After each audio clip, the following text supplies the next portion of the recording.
پر شیرخان بندر د طالبانو او تاجکستاني ځواکونو ترمنځ سخته جګړه رامنځته سوې چې یادې جګړې په ساعتونو دوام کړی. دا چې یاده جګړه څنګه او ولې رامنځته سوې او د یادې پیښې خبر چا ورکړی بشپړ حال راسره همدغه روانه ویډیو کې کتلی سئ. سلامونه قدرمنو لیدونکو، زموږ مشال پریس یوټیوب چینل ته ښه راغلاست. په شیرخان بندر کې د طالب او تاجک پولساتو ترمنځ نښته سوې.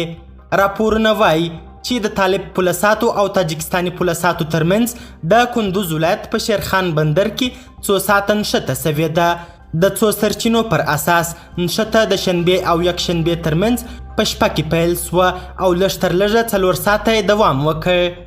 د تاجکستان ایشیا پلس خبري اژانس د افغانستان د انټرنیشنل تلویزیون په قول ویلي چې جګړه لومړی طالبانو پیل کړه، خو د افغانستان انټرنیشنل تلویزیون په اړه ویل کیږي چې بې پرې رسنۍ ده او عموما یو اړخیزه راپورونه خپروي.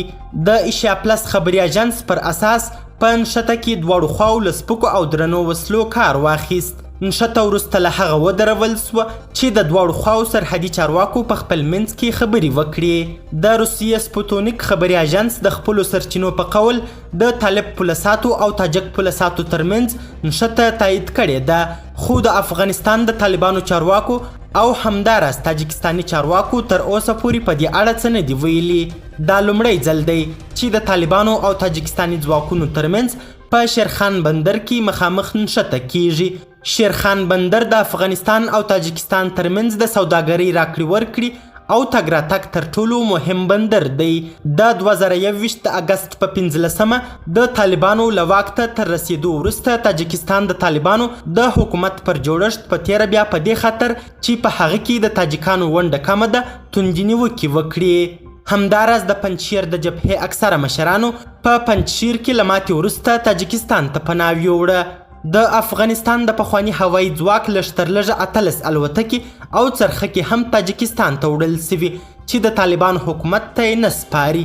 امریکا او تاجکستان په وروستیو ورځو کې د دغو الوتکو په اړه خبرې وکړې، خو د خبرو نتیجه یې څرګنده نه سوه. قدرمنو لیدونکو، ډیره زیاته مننه چې ویډیو مو تر اخري شیبو وکتل. د لا زیاتو او نورو لحظه پر لحظه خبري معلوماتو لپاره زموږ همدغه مشال پریس یوټیوب چینل سبسکرایب کړئ. تر بیا او بلې ویډیو ښه وخت او ښې چارې د الله په امان.